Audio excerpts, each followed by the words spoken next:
ठाकुर जी कहते हैं, मेरे सामने महाराज बन के मत ही हो, मेरे सामने प्रधानमंत्री बन के मत ही हो, मेरे सामने ये बाहर का आडंबर लेके मत आओ, ये दुनिया के लिए रखो आडंबर सारे, मेरे सामने तो वैसे आओ जैसे तुम हो। मैं कथाओं में कहा करता हूं, ठाकुर जी तबला क्यों नहीं बजाते, ठाकुर जी हारमोनियम क्यों नहीं बजाते, ठाकुर जी वायलिन क्यों ना बजावे। भगवान श्री कृष्ण बांके बिहारी ऐसे होते कैसे लगते, वायलिन बजा रहे। हमारे राधा रमन जी ऐसे होते गिटार वाले, कैसे लगते।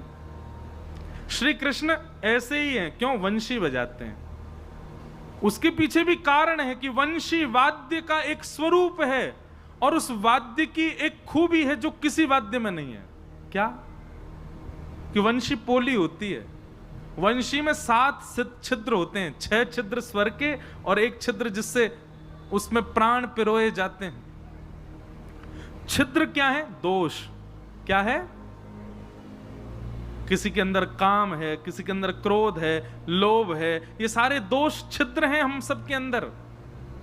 पर हमने क्या किया है, इन छिद्रों को छुपा रखा है, इन छिद्रों को दिखा नहीं रहे हैं। तो छिद्र हैं, तो हम भी पोले भीतर से, पर हमने अपने छिद्रों को छुपा रखा है, उन छिद्रों को ढक के रखते हैं। तो क्रोधी भयंकर, पर दिखाएंगे ऐसे कि हमसे ज्यादा सरल कोई नहीं है। तो ईर्ष्या दूसरे के प्रति, पर उसके सामने आती बोलेंगे, अरे तुम तो मेरे बहुत प्रिय हो, तुम बहुत ऊंचे उठो, तुम, मैं तो सदा हृदय से आशीर्वाद दे रहा हूं भैया, तेरे काजे तो मैं दिन रात चिंता में ही रहूं कि तू कैसे आगे बढ़े, और मनी मन दिन रात में ये चिंता, ये कब गिरे या को पाम टूटे।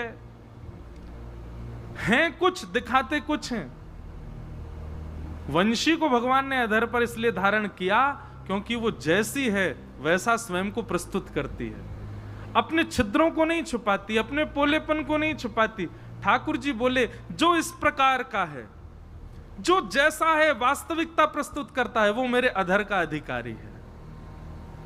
अब तबला है, भैया बैठे तबला बजा रहे हैं, तबला भीतर या में कछू ना है, पोलो है पूरो, लेकिन ऊपर ते अपने आप अपने पोलेपन को ढक के रखे। बगल में बैठे हैं श्री हरदास ढोलक वाले भैया, इनकी ढोलकी देखो, ये पोली है, भीतर से कछू ना है जाके अंदर, लेकिन ऊपर से ढक के बैठी है।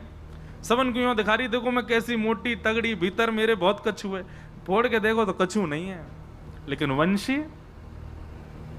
वंशी अपने हर भाव को प्रस्तुत कर देती है। ठाकुर जी, मुझ में इतने छिद्र हैं, मैं भीतर से पोली हूं, मुझ में कुछ समा नहीं सकता, जल डालो निकल जाएगा, कुछ वस्तु डालो सब निकल जाए, मैं कुछ नहीं धारण कर सकती, मैं ऐसी ही हूं।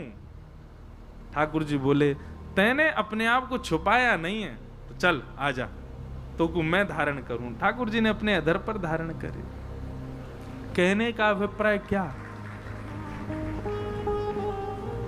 सूरदास जी जैसे परम भक्त भगवान के सामने खड़े होकर के कह रहे हैं, जिन सूरदास जी को बिना नेत्रों के ठाकुर जी की लीला दिखती है, वो सूरदास जी गाते हैं, कौन कुटिल खल कामी मौसम, कौन कुटिल खल कामी, कौन कुटिल खल कामी मौसम, कौन कुटिल खल कामी। ये सामान्य शब्द नहीं है, कुटिल खल कामी मौसम। और ये भी कोई सामान्य संसारी व्यक्ति, व्यसनी व्यक्ति नहीं बोल रहा है, सूरदास जी बोल रहे हैं, जो 24 घंटा ठाकुर जी को याद करते रहते हैं। वो कह रहे हैं, जातन दियो ताही बिसरायो, जातन दियो ताही बिसरायो, ऐसो नमक हरामी, ऐसो नमक हरामी, कौन कुटिल खल कामी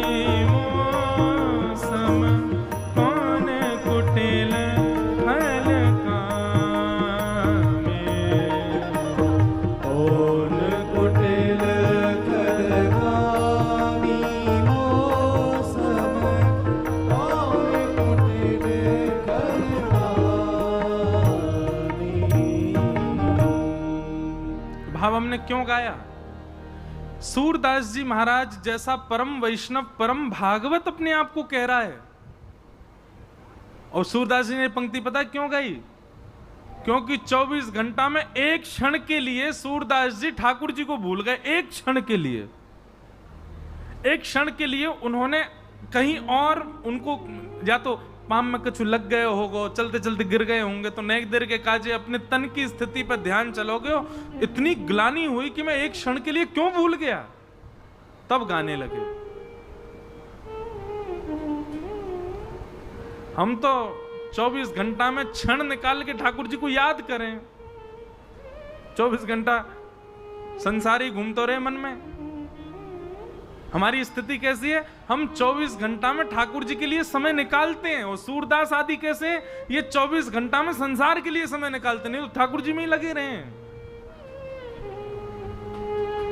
थोड़ी देर के लिए भूल गए तो कह रहे हैं कौन कुटिल खलकामी मौसम, जो तन दियो ता ही बिसरायो। जिसने मुझे ये सब कुछ दिया, आंख नाक मुख कान, उसको मैं भूल गया एक क्षण के लिए।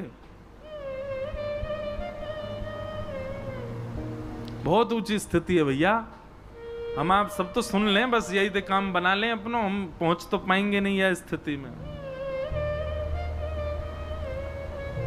तो भगवान ने पूतना को नहीं देखा, दो कारण। पहला कारण, किसी वैष्णव की भक्ति में बाधा मत बनिएगा, और दूसरा कारण, जैसे हो ठाकुर जी के सामने वैसे जाओ। संसार के लिए छुपा लो, ठाकुर जी के आगे नहीं। प्रस्तुत करो, हां मैं हूं ऐसा नाथ, मुझ में ये है कमी, अब आप मुझे स्वीकार करो। जब भगवान ने कालिया नाग पर नृत्य किया, तो कालिया नाग पर नृत्य करने के बाद जैसे ही नाग पत्नियों ने स्तुति गाई, तो भगवान नीचे उतर आए। नाग को बोले मैं तुझे जीवित नहीं छोड़ूंगा, तेरी पत्नियों की वजह से छोड़ दिया मैंने। नाग बोला मुझसे 2 मिनट बात करोगे आप? भगवान बोले बोलो। बोले एक बात बताओ ठाकुर जी, मुझको नाग किसने बनाया? पहले तो उसने पूछा कि आप मुझे मार क्यों रहे हो?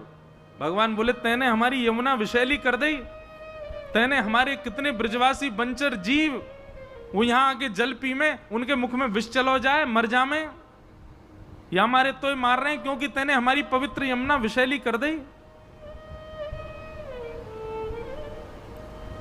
इधर देखो सब लोग, सावधानी से सुनो। ठाकुर जी बोले तैने यमुना विषैली कर दी, या हमारे मार रहे हैं। तब कालिया नाग कहवे, बोले अच्छा ठाकुर जी एक बात बताओ, मोकू नाग कौन ने बनायो? ठाकुर जी बोले हमने बनायो। बोले अच्छा, नाग में इतना क्रोध कौन ने भरो? ठाकुर जी बोले हमने भरो। नाग की जिह्वा में विष कौन ने डारो? ठाकुर जी बोले हमने डारो। तो फिर मोह काय को मार रहे हो, मेरी क्या गलती है? मैं नाग हूं, मेरे अंदर क्रोध है, मेरी जिह्वा में विष है, ऐसा स्वभाव आपने बना के भेजा है मेरा, तो मुझे क्यों मार रहे हो नाथ? जैसे ही उसने स्वयं को प्रस्तुत किया ठाकुर जी के आगे, ठाकुर जी मौन हो गए। बोले अब या तो कहा बोले हम,